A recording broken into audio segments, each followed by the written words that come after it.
Salvete Discipuli. Today we are doing chapter 33 in Wheelock's Latin. This chapter has two distinct lessons. The first one is the Jussive noun clause, which is sometimes referred to as indirect command. And the second is another one of these irregular verbs, fio, fiere, factus sum. Okay, so let's deal with Jussive noun clauses first. If you want to give a direct command to somebody in Latin, you can either use a verb in the imperative, so do this, right? Love your neighbor, so on and so forth. Or you can use a jussive subjunctive, let us love our neighbors. May you do this, so on and so forth. A little gentler a command in the jussive subjunctive than the imperative, but still a command. Just like the other indirect constructions that we know, like indirect statement, indirect question, the jussive noun clause, which is sometimes called an indirect command, can allow you to sort of indirectly command someone to do something. Okay? Now, this is a subjunctive subordinate clause, so you should add it to your list of subjunctive subordinate clauses. And a positive indirect command is set up by ut, negative by ne. Okay.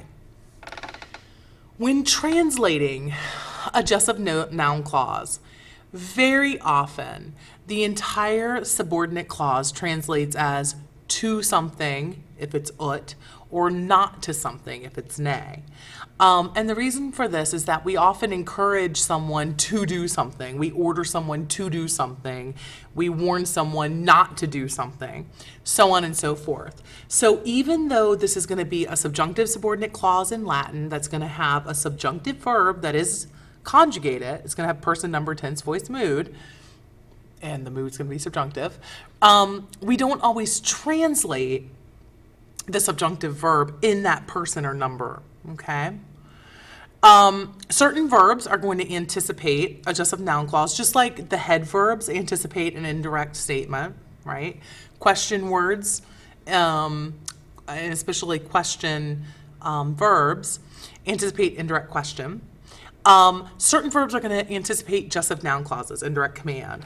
Hortor, I encourage. Impero, I command. Monio, I warn. Oro, I beg. Persuadio, I persuade. Peto, inquiro, I seek or I beg. And rogo, I ask. Okay? The three verbs wolo, nolo, and malo can set up a jussive noun clause, but just as likely, they will use an infinitive construction to say whatever sort of indirect commandish thing they want to say. And so the one verb you need to know about that's sort of an exception to all these rules is eubeo.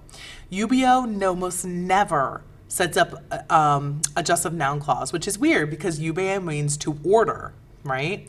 For whatever reason, idiomatically, eubeo almost always takes an infinitive construction, and we'll look at that on the next couple of slides. Okay, so we have a couple examples of the jussive noun clauses here. I'm going to translate this first sentence literally, translating studiatus as the subjunctive that it's supposed to be. And then I'm going to show you how it sounds better in English. So, vos horter ut linguae Latinae bene studiatus, okay? So, let me encourage you all, so that you study the Latin language well, okay? But that doesn't sound great in English, right? We have a better way to say that, and that is to, instead of translating ut studiatus as so that you all, study, we just translate it to study. So if we translate it that way, it just sounds better in English. Let me encourage you guys to study the Latin language well. There you go. In the next example, eis imperavi ne urbem pro salute sua relinquerem. So I commanded them not to abandon the city for the sake of their own safety. Now, literally, so that they not abandon the city for the sake of their own safety. And that just sounds weird. It sounds better to translate ne relinquerent as not to abandon the city, okay? The next sentence, discipulas monemus ut verba matris sapientis audient. So we warn the students to hear the words of the wise mother, okay? Puellae tyrannum aura verunt ut misero patre clementiam praebire, right? So the girls begged the tyrant to offer mercy to the wretched father, okay? Persuadiatur ne invitia cadant. May he, or let him be persuaded not to fall into vice. Okay, I have a few more examples on this next page using all of those words that you learned. I want you to write down sonatus abeo, patiwit, etc., ab consulibus, querimus, etc., discipulas, rogavi, etc., so that we can look at them in class. But I want to skip along to malo, okay, because remember, malo can set up an indirect statement, an indirect command. So Cicero malet ut laquetur malius quam pugnet. Okay, so Cicero prefers to speak rather than to fight. Okay. And then the last one, imperator milites ex agris discere iubet. Because we're using the verb iubet, we're going to use the infinitive, complementary infinitive, and not a jussive noun clause. And remember, UBO just doesn't set up a jussive noun clause for whatever reason. So the general orders the soldiers to depart from the fields. Okay, the second thing you need to learn in this lesson is the irregular but super common verb fio, fieri, factus sum. Okay, it's a composite verb, meaning that it's made up of some of one verb and some of another. The present forms, both in the indicative and the subjunctive, are from this verb fio, okay? But the perfect system, all the perfect forms, are identical to the perfect passive of facio. So it has no perfect system of its own. It has to borrow the perfect passive system from facio, okay? And only the perfect passive system. Which means if you see some of these forms that you've always associated as the perfect passive of facio, you now know that it's going to be able to be translated a different way as well. The present system is only active forms. The perfect system is only passive forms in Latin. However, in English, you can translate both the present system and the perfect system in a way that sounds active and in a way that sounds passive. Okay, so we need to review that. Fio is a verb that means to become, to occur, to happen, or it can kind of sound a little passive of facio, okay?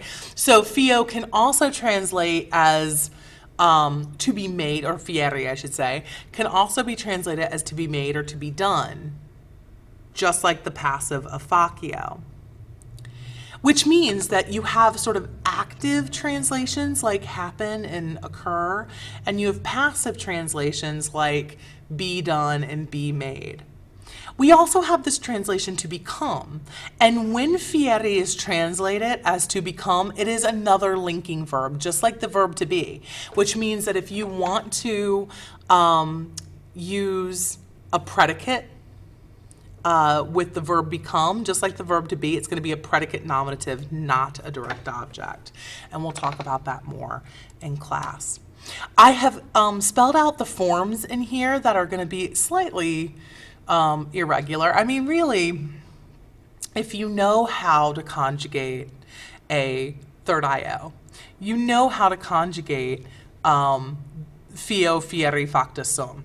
Okay, in the present system. So fio, fis, fit, fimus, fitus, fiunt. The only thing you need to notice is that, sort of weirdly, the I in this verb stem does have a macron in all but a few cases, like for example, fit.